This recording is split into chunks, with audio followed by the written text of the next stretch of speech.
इस कार्यक्रम की पुण्यार्चक हैं नागरमाल जैन, विशाल जैन, डॉक्टर स्वाति जैन, समर्थ जैन, कशिश जैन, समस्त गुरु भक्त परिवार, गुरुग्राम, गुप्तदान गुरुग्राम गुरु भक्त परिवार।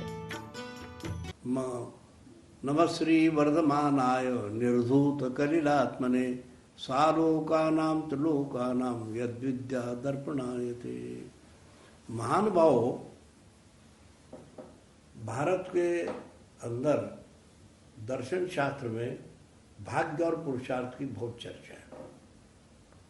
कोई ऐसे साहित्य नहीं, शास्त्र नहीं जिसमें धर्माचार्यों ने उसकी चर्चा नहीं की।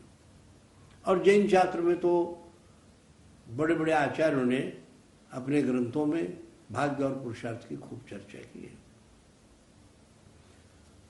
कोई भाग्य को मानता है, कोई पुरुषार्थ को। एक आदमी सुबह से शाम तक बहुत पुरुषार्थ करते हुए भी व्यापार में उसको नुकसान होता है। एक आदमी थोड़े बहुत काम करता है तो लखपति बनता है, करोड़पति बनता है। और एक विद्यार्थी बहुत परिश्रम करके किताबें पढ़ता है रात दिन और फेल हो जाता है। एक थोड़ा पढ़ के वो फर्स्ट क्लास में पास होता है। इससे स्पष्ट सिद्ध है कि पिछले दिन के भी कुछ संस्कार है, भाग्य ले आता है, वो भी काम करता है। एक दूसरे के संबंधित है भाग्य और पुरुषार्थ। जैसे ऑक्सीजन और हाइड्रोजन मिलने से जल की उत्पत्ति होती है, इसी प्रकार से भाग्य और पुरुषार्थ से कार्य की सिद्धि होती है। यदि भी जैन आचार्यों ने कार्य सिद्धि के लिए पुरुषार्थ के साथ अनेक बातें मानी है। जैसे 5 समवाय माने हो। ये पांचों समवाय कार्य सिद्धि के कारण है। 5 समवाय क्या चीज है, मैं आधुनिक दृष्टांत देकर बताना चाह रहा हूं। रेडियो स्टेशन शुरू है, बिजली नहीं तो नहीं सुन सकता। बिजली है पर रेडियो ठीक नहीं है तो भी नहीं सुन सकता। और रेडियो स्टेशन बंद है, बिजली है, रेडियो टेलीविजन शुरू है, ठीक है तो भी नहीं सुनता। रेडियो है, स्टेशन शुरू है, बिजली भी ठीक है, पर बहरा है तो सुन नहीं सकता। कान भी ठीक है, रेडियो स्टेशन शुरू है, और इसी तरह करंट भी है, रेडियो भी ठीक है, पर वो भाषा नहीं जानता है तो भी फायदा नहीं होता है। उस भाषा को जानना, कान ठीक होना, इसी तरह रेडियो ठीक होना, बिजली होना और स्टेशन सुन, ये पांचों मिलने के बाद कार्य की सिद्धि होती है। इसी तरह से पुरुषार्थ में भी आचार्य कहते हैं उत्साह होना चाहिए आदमी में। पुरुषार्थ, प्रयत्न करना छोड़ना नहीं चाहिए। छोटी सी चींटी भी धीरे धीरे चल के कहीं के मंजिल पर पहुंचती है। और धैर्य भी नहीं छोड़ना चाहिए आदमी को पुरुषार्थ करते समय। धैर्यहीन व्यक्ति कभी ये नहीं होता। और बुद्धि भी विकसित करने के लिए कोशिश करना चाहिए। बुद्धि को कुंठित नहीं करना चाहिए। जैसे कोई चक्कू या कोई शस्त्र होता है तो धारदार बनाते हैं शान के साथ, वैसे पुरुषार्थ के द्वारा अध्ययन से बुद्धि भी धारदार बनती है। और शक्ति अर्जित करना चाहिए, ऊर्जा शक्ति, पुरुषार्थ के माध्यम से, धर्म के माध्यम से। और पराक्रम जो है ये भी महत्वपूर्ण है। उद्योग न पुरुष शुभम उपैत लक्ष्मी।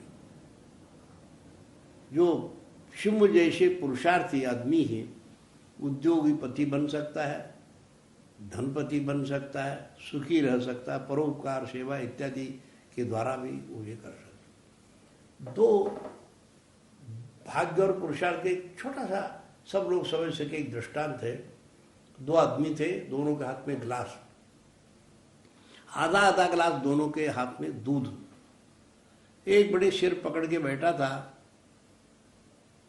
मेरे भाग्य में भरा गिलास दूध कब पीने का आवेगा, सोचता था।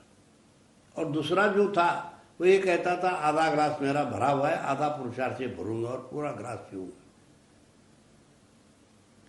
निराशा महत् पापम, आशा महत्वपूर्ण। निराशावादी जो है वो महान पापी आदमी है। और जो पुरुषार्थी है और भाग्य को भी बदलने की कोशिश करता रहता है, वो पुण्यात्मा जीव। इसलिए महानुभाव, पाप पुण्य ये दोनों साथ चलते हैं अनादिकाल से। वो हमारे कर्म सिद्धांत है। स्वयं कृतम कर्म निरर्थक होता है।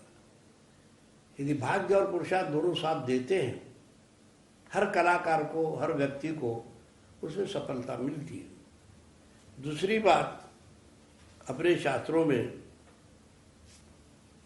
4 पुरुषार्थ बताए, धर्मार्थ काम मोक्ष, जिसकी हमने चर्चा की थी। वो पुरुषार्थ भी हमारा धर्मपूर्वक होना चाहिए, न्याय पूर्वक ही चलना चाहिए, नीति पूर्वक ही चलना चाहिए, सदाचार पूर्वक ही चलना चाहिए। न्याय नीति सदाचार छोड़ के केवल ये कभी सुखी नहीं हो सकता। मनुष्य यदि पुरुषार्थ, सत्पुरुषार्थ करे, गलत पुरुषार्थ भी नहीं करे, वो सुखी भी हो सकता है और अपने जीवन को उन्नतशील बना सकता है। एक किसी हिंदी कवि ने भी लिखा है, मन बढ़े धन बढ़े, धन बढ़ मन बढ़ जाए, मन बढ़ते सब बढ़त है, बढ़त बढ़त बढ़ जाए। यदि मन उत्साहित है और मन पवित्र है, साधन पवित्र है, तो वो पुरुषार्थी आदमी भी किसी भी कार्य में सफलता प्राप्त कर सकता है। फर्स्ट क्लास में पास भी हो सकता है, कोई उद्योग में अच्छे तरह से संपन्न भी हो सकता है। इसलिए शास्त्रों में दैव के साथ, पुरुषार्थ पुरुषार्थ के साथ दोनों का समन्वय करने के कला सीखना चाहिए आदमी को। सिर पकड़ के बैठने से कुछ नहीं हो। किसान पुरुषार्थ के माध्यम से जमीन में एक बीज बोता है और वो बीज सैकड़ों बीजों को लेके नोबेल प्राइज पुरस्कार के रूप में खड़ा हो जाता है। स्वयं तो किसान सुखी होता ही है, पर औरों को भी सुखी बना देता है। इसलिए किसान का पुरुषार्थ आप देखिए, एक बीज बोकर हजारों बीज को पैदा करता है। ये पुरुषार्थ का तो फल है। बात यह है, पुरुषार्थ आदमी के चरणों में लक्ष्मी रहती है और भाग्य के वादी के सिर पर लक्ष्मी चढ़ती है। मतलब सिर पर वो सोचता ही रहता है कि मेरे भाग्य में ये मिल जाए, वो मिल जाए, ऐसे हो जाए। ऐसे नहीं चलता। मानव पौरुष जो है, इसके शास्त्रों में बहुत वर्णन किया। देश की रक्षा करने वाले कितने पुरुषार्थी होते, सीमा पर खड़े रहते, सर्दी में, गर्मी में, बारिश में, धूप में कितने कष्ट उठाते हैं और देश की रक्षा करते हैं। पुरुषार्थ तो है। बिना पुरुषार्थ के घर बैठे कुछ नहीं होता। पुरुषार्थ क्या चीज है? कोई देश पर आक्रमण हो गया और कोई पंडित के पास, भाई हम जीत सकते हैं कि नहीं, मुहूर्त पूछने गया, इतने में तो देश कब्जा हो जाएगा। तो मुहूर्त नहीं देखना होता है।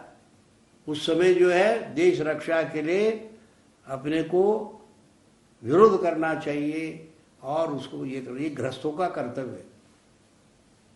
गृहस्थ पुरुषार्थी होता है, देश की रक्षा, समाज की रक्षा, राष्ट्र की रक्षा, सब तरह से रक्षा पंक्ति में वो खड़ा होता है। इसीलिए अपने यहाँ रक्षाबंधन भी बात आई हुई शास्त्रों में। संयम की रक्षा, स्वास्थ्य की रक्षा, खान पान की रक्षा, इससे रक्षा शब्द जो है बहुत महत्वपूर्ण है। वो सब पुरुषार्थ की बातें हैं। बिना पुरुषार्थ के केवल दैव सहाय नहीं करती। जो पुरुषार्थ होता है उसको दैव सहाय। आज बड़े बड़े उद्योगपति जो बन गए वो अपने पुरुषार्थ के बल पर बने और साथ साथ भाग्य भी साथ देते रहे। पर भाग्य उसी को साथ देती जो पुरुषार्थी है, पौरुषत्व है। दूसरी बात और बताने की बात यह है, पाप पुण्य फल माहि हरक बंतो। ये पाप पुण्य बड़े विचित्र है। जो पुण्यशाली पिछले जन्म में पुरुषार्थ करके प्राप्त किया है, इस जन्म में थोड़े से पुरुषार्थ से भी उसको मिलता है। देखिए, आपको एक नई बात दृष्टांत रूप में बता रहा हूं मैं। हम इंदौर के लिए जा रहे थे और एक विद्यार्थी फर्स्ट क्लास में पास हुआ। हमारे पास एक प्रोफेसर बैठे थे जो उस विद्यार्थी को पढ़ाया था। घर जाने के बाद उन्होंने कहा, साहब मुनि जी के चरणों में बैठे हुए, वहाँ गए तो वहाँ आए, माता पिता ने उसको माला, मिठाई का डब्बा, आपका हमारा लड़का फर्स्ट क्लास में पास हुआ और आप बहुत अच्छा पढ़ाते। नहीं, वो बहुत होशियार है, मेहनत करता है रात दिन, इसलिए फर्स्ट क्लास में पास हुआ। मैंने तो सबको समान पढ़ाया। इतने में दूसरी पार्टी आ गई, बोले कहाँ है प्रोफेसर? बोले वहाँ बैठे। आपको किसने प्रोफेसर बनाया? बोले क्यों, क्या बात हो? मेरा लड़का फेल हो गया। उन्होंने कहा साहब मैंने तो सब एक से पढ़ाया, एक ही प्रोफेसर एक को पढ़ाया, फर्स्ट क्लास में पास हुआ और एक में फेल हो गया। तो फेल और पुरुषार्थ जो है पुरुषार्थ करने वाला लड़का जो पास हो गया और जो पुरुषार्थ नहीं किया, खेल कूद में ही टाइम बिताया और वो फेल हो गया, तो अध्यापक के सिर पर बात। यदि अध्यापक ज्ञान देता तो ट्यूब में जैसे हवा भरने से भरता वैसे अपने बेटे के मस्तिष्क में ज्ञान भर देता तो फर्स्ट क्लास में पास होता। अध्यापक का लड़का भी फेल होता है, थर्ड क्लास में आता है। इससे स्पष्ट सिद्ध होता है दैव और पुरुषार्थ दोनों साथ साथ चलते हैं तो उसका जीवन सुखी होता है और हर कार्यों में वो सफल हो सकता है। इसलिए भाग्य जो है पुरुषार्थी के चरणों में समर्पित है। मनुष्य भाग्य और पुरुषार्थ को अच्छे तरह से जानने के बाद उसका जो अपना जीवन सुंदर बनाने के लिए एक जैन आचार्य ने द्वात्रिंशतिका में बहुत सुंदर श्लोक देंगे। वे कहते हैं सत्वेषु मैत्री गुणेषु प्रभु कृष्णे जीवेश कृपा परत्तम माध्यस्थ भावम विपरीत वृत्तो सदा ममात्मा विदधातु देव। हे भगवान, अनादिकालीन अष्टविध कर्मों में बंधा हुआ ये जीव नाना तरह के दुख भोगता है। एक इंद्रिय से लेके सभी प्राणी दुख की दुख भोगते। हम विश्व के समस्त प्राणियों को दैव और पुरुषार्थ के माध्यम से मैत्री भाव मन में रखें, मित्रता भाव रखें, किसी से राग द्वेष नहीं करें तो हमारा हम भाग्य बदल सकते हैं। इसी प्रकार से जो दुखी जीव है दुनिया के अंदर, हम अपने पुरुषार्थ के उनको मदद करें, तन मन धन से जैसे भी हो सकता है उनका दुख दूर करने का कोशिश करें, निमित्त बने। इसी तरह से जो दुखी जीव है उन दुखी जीवों को रोगादि के निवारण के लिए औषध उपचार भी हम लोग पुरुषार्थ के द्वारा करें। हम निरोगी रह सकते हैं। अपने दैव और भाग्य बदलने के लिए हम दूसरे को भी निरोगी बनाने के लिए औषध उपचार वैयावृत्ति सेवा करते हैं, उसका भी अच्छा फल मिलता है। आज इस जन्म में हम लोग जो निरोगी है, पिछले जन्म में कोई औषध दान दिया हो इसी, या पिछले जन्म में हमने ज्ञान दान दिया हो तो ज्ञानी हो सकते हैं। और जो विपरीत वृत्ति वाला आदमी होता है, अच्छा कहो तो सिर चढ़ जाए, बुरा कहो तो सिर फोड़ दे, उसे मध्यस्थ भाव रखे। मध्यस्थ भाव जो है, आचार्य कहते हैं कि आप जाते समय ठोकर लग गई तो पत्थर का पैर में लगने से उस पत्थर पर हम नाराज नहीं हो सकते।